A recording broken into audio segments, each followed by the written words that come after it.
الحمدللہ رب العالمین والصلاة والسلام علی سید المرسلین اما بعد فاعوذ باللہ من الشیطان الرجیم بسم اللہ الرحمن الرحیم الصلاة والسلام علیک یا رسول اللہ وعلی آلک واصحابک یا حبیب اللہ الصلاة والسلام علیک یا نبی اللہ وعلی آلک واصحابک یا نور اللہ۔ مدنی چینل کے ناظرین، پروگرام عقائد و نظریات میں آپ کو خوش آمدید، مرحبا کہتے ہیں۔ اول تاخیر ہمارے ساتھ پروگرام میں شامل رہیں۔ اس پروگرام میں بطور خاص ہم کسی ایک عقیدے کی وضاحت کرتے ہیں اور اسی سے متعلقہ اس کے کچھ دلائل پیش کیے جاتے ہیں۔ اللہ رب العالمین درست عقائد پر، اسلامی عقائد پر ہم سب کو استقامت عطا فرمائے اور انہیں درست سمجھنے کی بھی توفیق عطا فرمائے اور موت تک اس پر ہم گامزن رہیں، اسی پر ہمیں استقامت ملے، آمین۔ ابتداً درود پاک کی فضیلت ہمارے پیارے نبی صلی اللہ علیہ وآلہ وسلم کے مزار پرانوار پر ایک فرشتہ مقرر ہے جسے سارے مخلوق کی آوازوں کو سننے کی سماعت عطا فرمائے گا، یعنی اتنی سماعت ہوگی، ساری مخلوق کی آوازوں کے سننے کی طاقت بھی دے گا، اتنا علم بھی دے گا کہ ہر ایک کے نام کو وہ جانتا ہوگا۔ جب کوئی میرا امتی درود مجھ پر بھیجے گا تو وہ فرشتہ کہے گا یا رسول اللہ صلی اللہ علیہ وسلم فلاں شخص فلاں کا بیٹا، یعنی باپ کا بھی نام لے گا اس کے اور اس پڑھنے والے کا، یہ آپ پر درود بھیج رہا ہے۔ میرے آقا صلی اللہ تعالی علیہ وسلم کی بارگاہ میں حاضر رہنے والا، خدمت میں رہنے والا فرشتہ، جب اللہ نے اس فرشتے کو اتنی طاقت دی ہے کہ سب کے نام بھی جانتا ہے، سب کے درودوں کی آوازوں کو بھی سن لیتا ہے، تو پھر بتائیے پیارے نبی صلی اللہ علیہ وسلم کو اللہ نے کتنی طاقت عطا فرمائی۔ اور یہی وجہ ہے اہل محبت کا درود حضور علیہ السلام کی حدیث ہے، میں خود اپنے کانوں سے سنا کرتا ہوں۔ سب کے درود حضور تک پہنچائے جاتے ہیں، پہنچتے بھی ہیں، کئیوں کی آوازیں بھی ڈائریکٹ آپ سنتے ہیں، کئی فرشتے وہ ہیں جن کی ڈیوٹیاں ہیں کہ وہ درود لے کر پہنچتے ہیں، اور یہ وہ فرشتہ ہے جو سب کی آوازیں سن بھی لیتا ہے اور نام لے کر حضور کی بارگاہ میں درود پیش کرتا ہے۔ اللہ پاک ہمیں انہی اعتقاد کے ساتھ درود پڑھنے کی توفیق عطا فرمائے۔ صلو علی الحبیب صلی اللہ تعالی علی محمد صلی اللہ علیہ وآلہ وسلم۔ ناظرین کرام، اس فضیلت کے ساتھ ہی ہمارا آج کا جو موضوع ہے میں وہ عرض کر دوں۔ موضوع ہمارا ہے عقیدہ حیات النبی۔ آج ہم اس عقیدے کی وضاحت کریں کہ جو حیات النبی کا عقیدہ ہم رکھتے ہیں، یہ عقیدہ کیا ہے، اس کے پیچھے بیسک کون سے دلائل ہیں جن کی وجہ سے یہ عقیدہ رکھا ہے۔ حیات النبی صلی اللہ علیہ وسلم کے حوالے سے ہمارا عقیدہ ہے، بلکہ تمام انبیاء کرام علیہم السلام کے حوالے سے، کہ انبیاء کرام علیہم السلام اپنے اپنے مزاروں میں، اپنی اپنی قبروں میں حیات ہیں، اور کیسے حیات ہیں؟ بحیات حقیقی زندہ ہیں، جیسے دنیا میں تھے، اور اللہ پاک کی عطا سے جہاں چاہیں وہاں تصرف فرما سکتے ہیں اور وہاں جسم مبارک کے ساتھ جا سکتے ہیں۔ مزار پر انوار میں حیات ہیں، وہ زندہ ہیں۔ کل نفس ذائقۃ الموت، موت کا ذائقہ ہر نفس نے جو چکھنا ہے، اس وعدے کے تحت ان پر بھی یہ موت طاری ہوئی، وصال ہوا، پردہ فرمایا، لیکن جیسے ہی وصال ہوا پھر اس کے بعد دوبارہ ان کو وہ زندگی عطا فرما دی گئی۔ اور یاد رکھیں، نبیوں کی زندگی شہداء کی زندگی یعنی حیات سے بھی اعلیٰ ہے۔ ایک امت میں شہید ہو جائے تو قرآن اسے کہتا ہے وَلَا تَقُولُوا لِمَنْ يُقْتَلُ فِي سَبِيلِ اللَّهِ أَمْوَاتٌ بَلْ أَحْيَاءٌ وَلَكِنْ لَا تَشْعُرُونَ، کہ تم انہیں مردہ نہ کہو جو اللہ کے راستے میں جن کو شہید کر دیا جاتا ہے، انہیں مردہ نہ کہو، بلکہ وہ زندہ ہیں، تمہیں شعور نہیں۔ اچھا، کہنے کی ممانت، اور ایک اور آیت میں کہا وَلَا تَحْسَبَنَّ الَّذِينَ قُتِلُوا فِي سَبِيلِ اللَّهِ أَمْوَاتًا، مردہ گمان بھی نہ کرو۔ بولنا تو کجا دور کی بات، گمان بھی نہ کرو، بلکہ وہ زندہ ہیں۔ اور اسی لیے ہمارا یہ عقیدہ ہے، جو امتی زندہ ہے تو نبی بدرجہ اولا زندہ ہوگا۔ نبی کی حیات امتی سے بڑھ کر حیات ہے، اور صرف یہی نہیں، بلکہ رسول اللہ صلی اللہ علیہ وسلم کی حدیث ہے، سنن ابن ماجہ شریف کتاب الجنائز میں موجود ہے۔ آپ صلی اللہ علیہ وآلہ وسلم نے ارشاد فرمایا، ان اللہ حرم علی الارض ان تأکل اجساد الانبیاء فنبی اللہ حی یرزق۔ فرمایا بے شک اللہ نے حرام کیا ہے زمین پر کہ نبیوں کے جسموں کو کھائے، یعنی زمین پر یہ حرام ہے کہ نبی کے جسم کو یہ کھائے گی، یہ محفوظ رہیں گے۔ اور فرمایا بے شک اللہ کے نبی زندہ ہیں، انہیں رزق دیا جاتا ہے۔ جب رسول اللہ صلی اللہ علیہ وسلم نے لوگوں کو درود پڑھنے کے حوالے سے فرمایا تو تمہارا درود مجھ تک پہنچتا ہے، پیش کیا جاتا ہے، تو صحابی عرض گزار ہوئے یا رسول اللہ صلی اللہ علیہ وسلم یہ کیفیت آپ کی حیات طیبہ میں ہے، تو جب آپ وصال فرما جائیں گے تو پھر کیا ہوگا؟ تو آپ نے جواب میں وہاں بھی یہی ارشاد فرمایا، ان اللہ حرم علی الارض ان تاکل اجساد الانبیاء، اللہ نے زمین پر حرام کیا ہے کہ نبیوں کے جسموں کو کھائے۔ یہ حیات ہے، یعنی دنیا سے وصال فرمانے کے بعد بھی یہ حیات ہوں گے۔ مسند ابی اعلیٰ کی حدیث ہے، رسول اللہ صلی اللہ علیہ وسلم نے فرمایا، الانبیاء احیاء فی قبورہم یصلون، انبیاء اپنی قبروں میں زندہ ہوتے ہیں، نمازیں پڑھتے ہیں۔ اب نبی تو یہ فرمائیں، رسول یہ فرمائے، ہمارے پیارے نبی خاتم النبیین صلی اللہ علیہ وسلم تو یہ فرمائے کہ نبی زندہ ہے، تو ہم کون ہوتے ہیں کہ یہ معاذ اللہ یہ کہیں کہ بھئی نہیں جی وہ زندہ نہیں ہے؟ شہید کے لیے بھی تو آپ نے یہ عقیدہ رکھنا ہے۔ بظاہر تو شہید بھی جو اللہ کی راہ میں شہید ہوتا ہے، تو اب شہید کیا ہے؟ اس کے جان نکلی ہوئی ہے، روح وہ نکلی ہوئی ہے، کبھی سر اس کے جسم سے جدا ہے، جسم کے کبھی ٹکڑے ٹکڑے ہے، لیکن کیا فرمایا جا رہا ہے؟ انہیں مردہ نہ کہو۔ اچھا نہیں کہنا زبان سے، پھر فرما دیا مردہ گمان بھی نہ کرو۔ تو جو جسم سے سر جدا ہے، بظاہر ایسی کوئی صورت نہیں ہے، لیکن اللہ فرماتا ہے یہ زندہ ہے، تمہیں شعور نہیں، تو ہم یہ ایمان رکھیں گے کہ یہ زندہ ہے، ہمیں شعور نہیں، ہم یہی کہیں گے۔ اچھا تو نبی پاک صلی اللہ علیہ وسلم فرمائے کہ انبیاء اپنی قبروں میں زندہ ہیں، وہ نماز پڑھتے ہیں، انہیں رزق دیا جاتا ہے، تو پھر آپ کیوں کسی طرح کے ادھر ادھر کی بات کو سنیں اور اپنے اس عقیدے میں ضعف اور کمزوری لے کر آئیں؟ تو عقیدہ یہ کہ انبیاء زندہ ہیں، قبروں میں ہیں، حیات ہیں، جہاں چاہیں جا سکتے ہیں، یہ بھی اللہ نے انہیں طاقت عطا فرمائی۔ معراج کی رات نبی کریم صلی اللہ علیہ وآلہ وسلم جب گئے ہیں، بخاری شریف کی حدیث ہے، آپ کیا فرماتے ہیں؟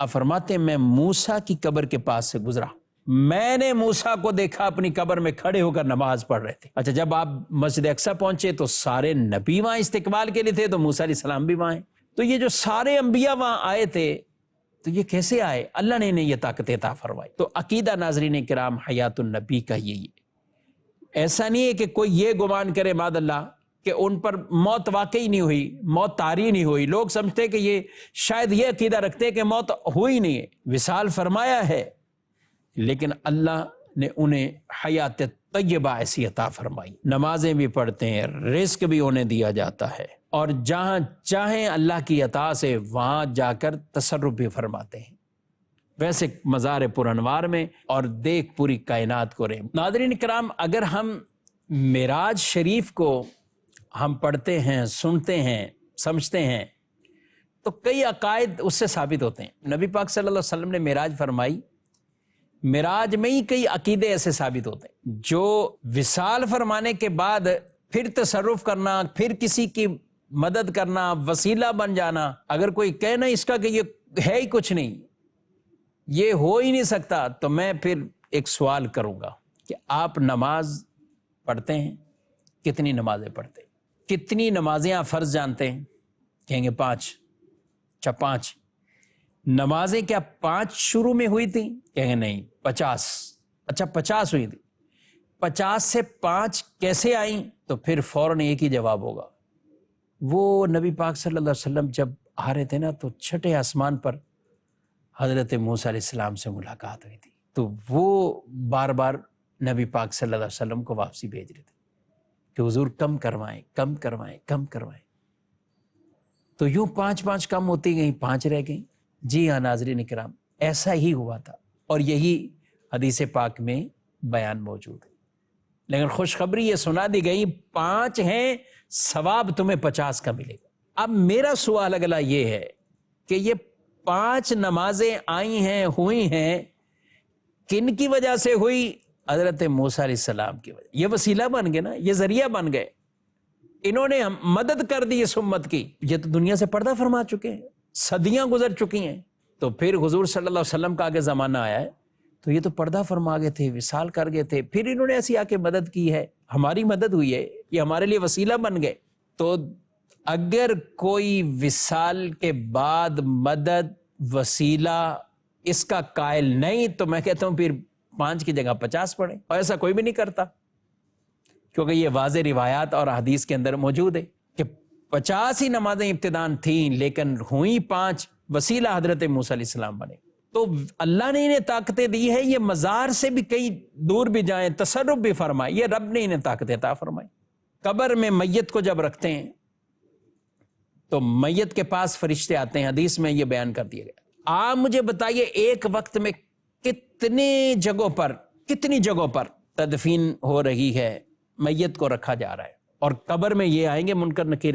ایک وقت میں متعدد جگہوں پر جانا، یہ اللہ نے ان فرشتوں کو طاقت عطا فرمائی. تو فرشتوں کو جس رب نے یہ طاقت دی ہے، اس مردے سے بھی سوال کر رہے ہیں، اس سے بھی کر رہے ہیں، اس سے بھی کر رہے ہیں، اس ملک میں کر رہے ہیں، فلاں ملک میں کر رہے ہیں، اس شہر میں کر رہے ہیں، اس شہر میں کر رہے ہیں. ایک وقت میں کوئی ایک ہی تو میت نہیں ہے، ایک وقت میں کوئی ایک ہی تدفین تو نہیں ہے، ہزاروں افراد دنیا سے جا رہے ہیں، تدفینیں ان کی ہو رہی ہیں. تو ان کی قبروں میں کون پہنچ رہی ہے منکر نکیر؟ یہ ہم سب کا اوورال یہ عقیدہ ہے، اور یہ بالکل صحیح حدیثوں میں یہ بیان کیا ہوا ہے. بات صرف یہ عرض کرنا چاہ رہا ہوں کہ جس رب نے فرشتوں کو یہ طاقت عطا فرمائی ہے کہ ایک وقت میں متعدد جگہوں پر بھی وہ فرشتے جاتے ہیں، ان کی قبروں میں جا کے سوال کرتے ہیں، ایسے ہی اللہ نے اپنے نبیوں کو بھی طاقت عطا فرمائی، ایک ہی وقت میں متعدد مقامات پر بھی جا سکتے.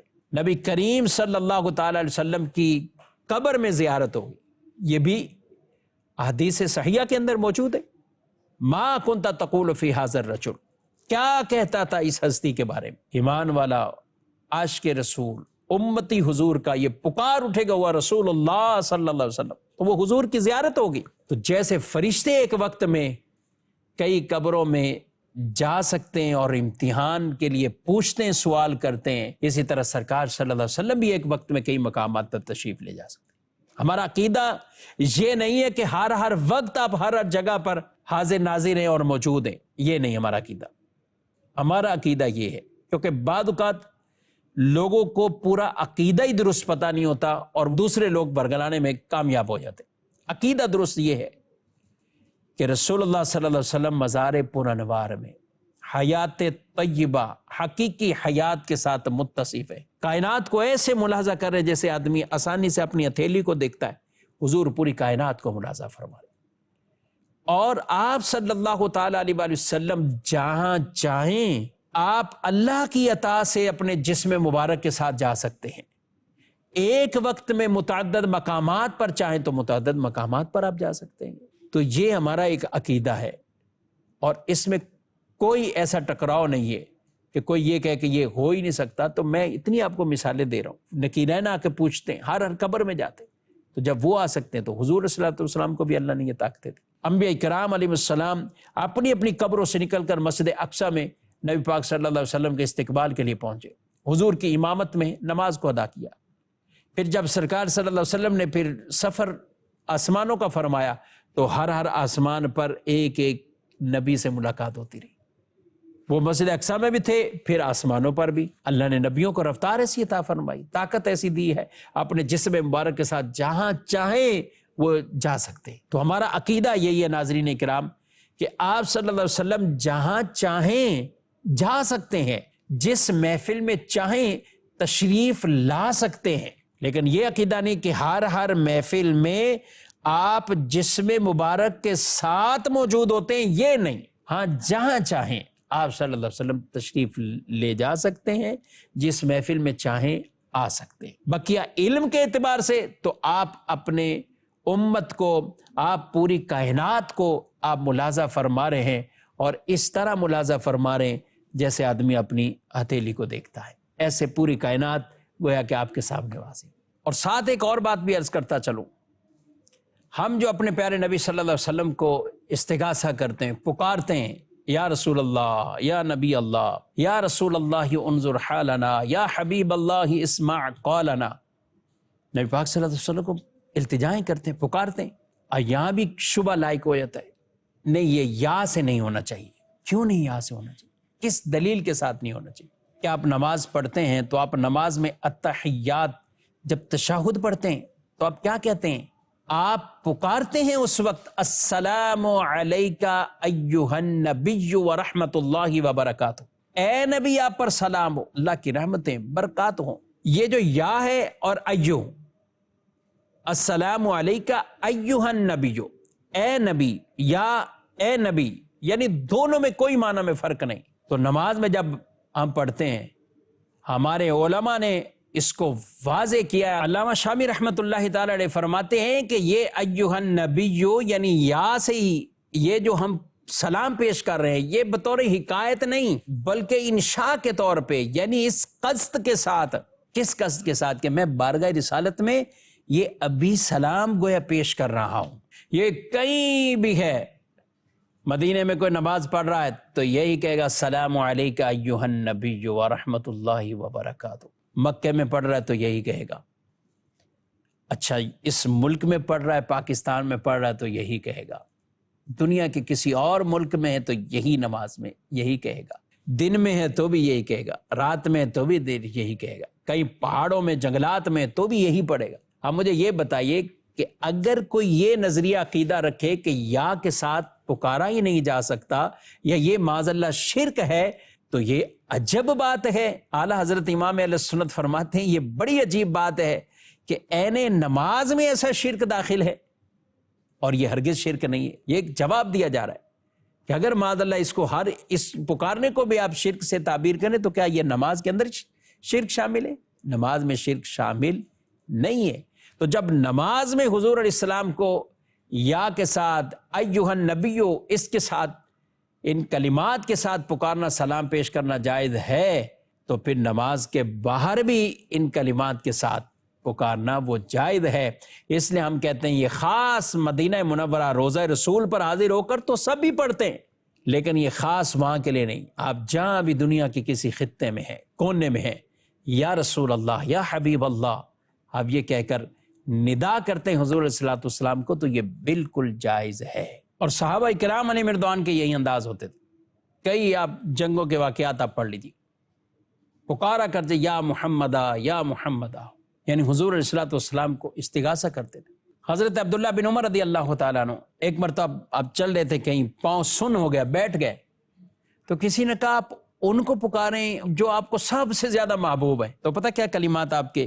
فقال یا محمد فقام فمشا، یہ کہا تو کہا کھڑے ہو گئے اور چلنے شروع ہوئے، ان کے پاؤں بالکل ٹھیک ہو گئے۔ تو یا سے اگر ندا ہی منع تھی تو کیا صحابہ کرام علیہ رضوان ایسا کرتے؟ تو یا سے ندا منع نہیں۔ حضرت عمر رضی اللہ تعالی عنہ آپ کہاں خطبہ دے رہے ہیں، کہاں حضرت ساریہ کو اس لشکر کے لیے آپ نے خطبے کے دوران آپ نے یا ساریۃ الجبل کہا، یا ساریہ، یا ساریہ، پہاڑ کی طرف دیکھو۔ تو یہ اپنی ان کو ایک ندا دی، اور اسی قول کی برکت سے حضرت ساریہ رضی اللہ تعالیٰ نے بعد میں بیان کیا کہ ہمیں آواز آئی تھی تو ہم نے پھر دشمنوں پر ہم غالب آئے اور ہم جیت گئے۔ میں یہ کہنا چاہ رہا ہوں مدینے میں حضرت عمر خطبہ دیں اور نہاوند کی ایک طویل مسافت پر وہاں ان کی آواز پہنچے اور یا ساریہ، یا کے ساتھ وہ کلمات کرے، تو یہ کہاں سے اسے معاذ اللہ شرک سے تعبیر کیا جا سکتا؟ ہرگز نہیں۔ لہذا یا کے ساتھ پکارنا، قرآن پڑھیں، اللہ رب العالمین نے اپنے پیارے نبی صلی اللہ علیہ وسلم کو کئی فرمایا یا ایہا الرسول، کئی فرمایا یا ایہا المزمل، یا ایہا المدثر، یا ایہا النبی حرد المؤمنین، یا ایہا النبی قل لمن فی ایدیکم، یا ایہا النبی جاہد الکفار، یا ایہا النبی قل لازواجک۔ تو کئی مقامات جہاں کہیں یا ایہا النبی یا ایہا الرسول۔ حضرت ابراہیم علیہ السلام کو قرآن پاک میں اللہ نے دیگر انبیاء کے لیے ارشاد فرمایا وَنَادَيْنَاهُ أَن يَا إِبْرَاهِيمُ يَا إِبْرَاهِيمُ أَعْرِضْ عَنْ هَذَا، آپ کے لیے فرمایا یا موسیٰ یا عیسیٰ یا نوح یا آدم قرآن میں موجود ہے، یا کے ساتھ اللہ نے انہیں ارشاد فرمایا۔ تو میں عرض پہلے ہی کر چکا ہوں کہ یا کے ساتھ یہ استغاثہ کرنا، پکارنا، اور بھی کئی ایسی روایات ہیں۔ صلاۃ حاجت، اس میں خاص وہ جو دعا ہے جو رسول اللہ صلی اللہ علیہ وسلم نے تعلیم دی ہے، اسی میں بھی یا کے ساتھ پکارنے کا کہا۔ یا محمد انی قد توجہت بک الی ربی فی حاجتی ہذہ لتقضی لی۔ اس کی جگہ اعلیٰ حضرت علیہ الرحمہ نے فرمایا کہ حضور علیہ السلام کے مبارک صفاتی ناموں سے یہ استغاثہ کیا جائے، یعنی یا حبیب اللہ، یا رسول اللہ، انی قد توجہت بک الی ربی فی حاجتی ہذہ لتقضی لی۔ یہ دعائے حاجت آج دنیا کے کونے کونے میں کوئی پڑھے گا تو یہ یا کے ساتھ ندا کرے گا۔ تو یا کے ساتھ ندا کرنا، پکارنا، بلانا، تو یہ کوئی شرک نہیں کسی طرح۔ عقیدہ ہمارا یہی ہے، وہ اللہ کی عطا سے سنتے ہیں، اللہ کی عطا سے مدد کرتے ہیں، اللہ کی عطا سے جہاں چاہیں جسم مبارک کے ساتھ تشریف لے جا سکتے ہیں۔ بقیہ اپنے مزار پر انوار میں حیات ہیں اور حقیقی زندگی اللہ نے انہیں عطا فرمائی ہے، نمازیں بھی پڑھتے ہیں، انہیں رزق بھی دیا جاتا ہے۔ اللہ رب العالمین ہم سب کو ان درست عقائد پر استقامت عطا فرمائے، اسی پر گامزن رہنے کی توفیق عطا فرمائے، آمین بجاہ النبی الامین صلی اللہ علیہ وآلہ وسلم۔ آؤ علم سیکھیں، آؤ علم سیکھیں، آؤ علم سیکھیں، آؤ علم سیکھیں۔